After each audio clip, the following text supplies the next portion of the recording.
오디세이입니다. 정말 재밌게 보고 왔고요. 준비한 이 지도는요, 펜실베니아 대학의 피터 스트럭 교수님의 경로를 영화에 맞춰서 좀 수정한 지도고요. 이게 100% 맞지는 않아요. 영화 각색 과정에서 생략되고 축약되는 부분이 있어서 그냥 이러한 사건들이 있었구나 하고 참고용으로만 봐주시면 감사하겠습니다. 첫 장면은 트로이의 해변가인데요. 목마 하나가 모래사장에 파묻혀 있고 그 앞에는 그리스 병사 신혼이 있습니다. 트로이 병사가 와서 이건 뭐지? 하고 창으로 공격하니까 신혼이 기파트 아테나 여신께 바치는 재물이라고 말하니까 트로이 병사들이 양국은 다 같은 여신을 섬기니까 목마를 가져간다 하는 장면으로 시작합니다. 그리고 넘어가서 현재 이타카의 상황을 보여주는데요. 오디세우스의 아내 페넬로페 왕비와 아들 텔레마코스가 구원자들에게 괴롭힘을 당하고 있고 왕국에서 쫓아내고 싶어도 제우스의 법, 영화에서 중요한 포인트인데요. 손님이 변장한 신일 수도 있으니까 잘 대접해야 한다. 내가 원하는 만큼. 이 시대의 사람들은 모두가 알고 있는 그런 통념이고 법인데 구원자들이 그 법을 악용해서 계속 한 3년 4년 동안 성에서 죽치고 있습니다. 아들 텔레마코스가 답답해야 하던 와중 헬레나의 남편 메넬라우스가 스파르타로 귀환했다는 소식을 듣고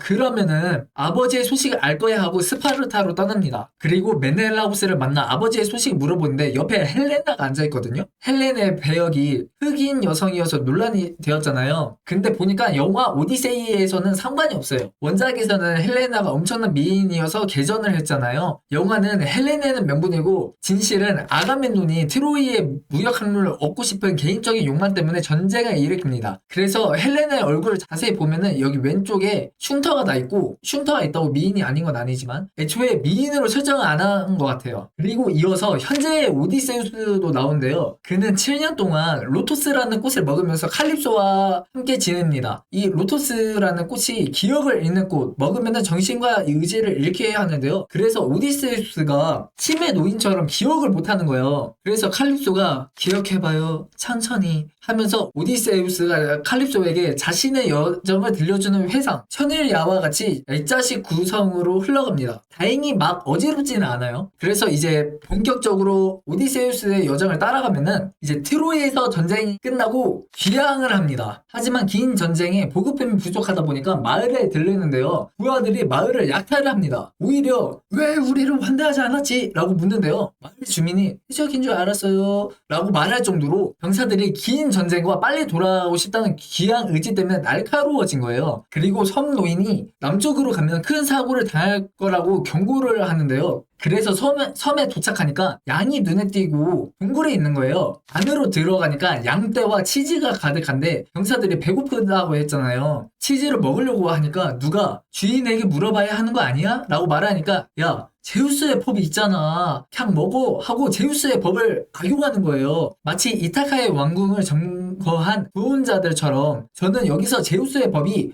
주객전도 돼가지고 개인의 욕망으로 왜곡된 느낌을 받았고요. 저 동굴 입구에서 외눈박이 거인이 거대한 바위로 입구를 막으면서 등장합니다. 그러고는 병사 2명을 손으로 잡고 뜯어 먹고는 바로 잠이 드는데요. 그 잠든 틈을 타 오디세우스가 달군 나무로 거인의 눈을 찔러버리고 양떼들을 내보낼 때 거인이 안 보이니까 손으로 이렇게 양떼들을 만지거든요. 그래서 등에 지푸를 붙이고 양인 척 탈출합니다. 근데 부하들이 거인에게 잡혀 먹혔잖아요. 그래서 탈출하고 복수의 활을 쏘는데 이 행동 때문에 오히려 더 피해를 입습니다. 겨우겨우 다음 섬에 도착하자 이번에는 철갑을 입은 소녀가 있는 거예요. 병사들이 조심스럽게 다가가니까 소녀가 비명을 꺄 하고 지릅니다. 그러자 철갑을 입은 거인들이 나무를 헤치며 등장하는데요. 대화할 여지도 없이 오디세우스의 병사들을 다 쓸어버립니다. 배 한 대 말고는 다 괴멸하는데요. 이런 일련의 사건을 겪으면서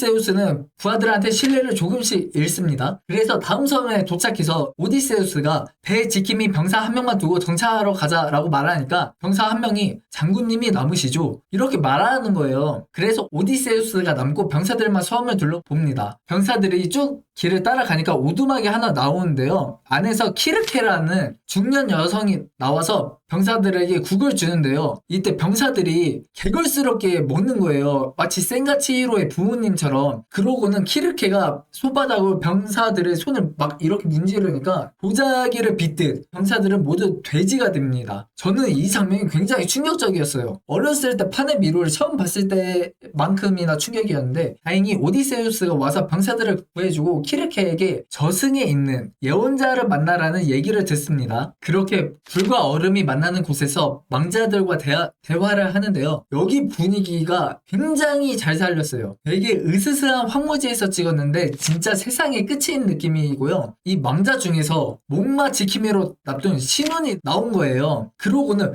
왜 날 속였냐? 목마 안에 사람이 있는지 나한테도 왜 말을 안 했냐며 토로합니다. 시우는 마지막까지 몰랐고 적을 속이기 위한 전략적 재물이었던 거예요. 그리고 뒤에서 전쟁을 일으킨 당사자 아가멤논이 나오는데요. 아가멤논이 귀국 후 왕비와 내연남에게 살해를 당했다고 말하며 오디세우스 너는 정문으로 들어가지 말고 상황을 보라고 말합니다. 그리고 마지막으로 예언자가 말하길 세이렌의 섬, 커다란 소용돌이와 괴물의 선택지, 그리고 태양신의 섬에서 소를 먹지 말라는 조언을 듣고 예언자의 말대로 세이렌의 섬을 지나가는데요. 오디세우스가 부하들의 귀를 밀랍으로 막지만 세이렌의 노래가 너무 궁금하잖아요. 그래서 몸을 기둥에 묶습니다. 그러고 노래를 듣는데 슬픔에 울부짖는 거예요. 이 섬을 다 지나가고 부하가 어떤 노래냐고 물어보니까 멸망하는 걸 들려줬다고 말합니다. 그리고 갈망하던 것은 내가 가지고 있다 잃어버린 것이다 이렇게 말하는데요. 이게 저한테는 중요한 대목, 영화의 핵심이라고 생각했습니다. 이어서 소용돌이와 협곡 선택지가 나오는데 예언자가 소용돌이로 가면은 전부 죽으니까 해협으로 가서 병사 몇 명만 괴물에게 잡아먹히라고 말하거든요. 근데 앞에서 오디세우스가 신뢰를 잃었다고 했잖아요. 그래서 오히려 반대로 말합니다. 해협은 배가 못 들어가니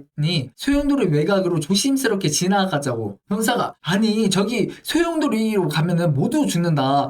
해협으로 배에 지나갈 수 있겠다 하고 해협으로 들어가는 순간 갑자기 뱀 괴물이 나타나 병사들을 잡아먹습니다. 그러고는 오디세우스에게 따지는데요. 알고 있었지? 또 예언자가 뭐라고 했어? 그래서 태양신이 소를 잡아먹지 말라고 했던 말도 하는데요. 태양신의 섬을 지나가려고 했지만 앞에 괴물 때문에 배가 반파돼서 정비하기 위해서 어쩔 수 없이 섬에 머무릅니다. 처음에는 소를 안 먹으려고 했거든요. 근데 역풍이 불어서 섬을 빠져나갈 수 없는 거예요. 그래서 부하들이 계속 굶다 보니까 몰래 소를 잡아먹습니다. 오디세우스에게 들키는데요. 하는 말이 당신만 모르면 될 줄 알았다. 이미 신은 안중에도 없고 굶주림을 벗어나고 싶은 욕망이 앞선 거예요. 그리고 거짓말처럼 이 순간 바람이 멎어 배를 띄우는데요. 폭풍을 만나 배가 완파됩니다. 오디세우스만 표류하다가 칼립소의 섬에 도달해 7년 동안 지내고요. 오디세우스가 전쟁의 PTSD, 부하의 죽음, 자기 정체성을 잃는 등 너무 고통스러워하니까 칼립소가 로토스의 꽃을 먹입니다. 그리고 처음으로 돌아와서 이제 기억이 다 떠올랐잖아요. 다시 이타카로 돌아가야 하는데 어떻게 가야 하는지 아테나 여신이 알려주거든요. 운명을 통제하려고 하지마. 몸을 맡기고 살아남아라고 합니다. 근데 이 아테나의 여신의 얼굴이 트로이 함락 당시 죽은 신관의 얼굴로 나타나는 거예요. 이 당시 병사들이 광기로 트로이의 군인뿐만 아니라 죄 없는 아이나 여성, 민간인도 죽였거든요. 이게 진짜 신의 구원인지 아니면 오디세우스의 죄책감이 만들어낸 환상인지는 잘 모르겠어요. 그래서 뗏목에 몸을 싣고 이타카에 도착합니다. 그리고 아들 텔레마코스와 아내 페넬로페를 구원자들에게서 구하는데요. 이 장면에서 번개가 치거든요. 이게 마치 제우스의 법을 악용한 구원자들에게 벌을 내리는 것 같아서 멋있었습니다. 그리고 왕위를 텔레마코스에게 맡기고 페넬로페와 오디세우스는 서쪽으로 떠나며 끝납니다. 그래서 어땠냐? 문명은 사라져도 예술은 남는다는 시 오지만디아스가 떠올랐는데요. 마지막에 서쪽으로 떠난다고 했잖아요. 이때 천동기, 신화시대가 끝나고 암흑기가 온다. 문명은 사라지고 남는 것은 노래뿐이다 라고 말하거든요. 놀란 감독이 말하고자 하는 게 이런 변하는 시대에서 어떻게 살아갈 것인가에 대한 대답인 것 같아서 좋았어요. 그리고 영화 초반부터 제우스의 법이 계속 나오거든요. 제우스의 법이 신화, 천도기 시대의 통념이에요. 근데 구원자들이 이 법을 악용하고 오디세우스의 부하들도 여정에서 왜 환대를 안 했어? 괜찮아요. 제우스의 법이 있잖아요. 이렇게 악용하고 철갑 입은 거인들이 대화 없이 공격했잖아요. 이 거인들은 신화시대 천동기 문명 사람이 아닌 철기시대 사람인 거예요. 그래서 제우스의 법, 시대적인 통념이 철갑 입은 거인에게는 상관없이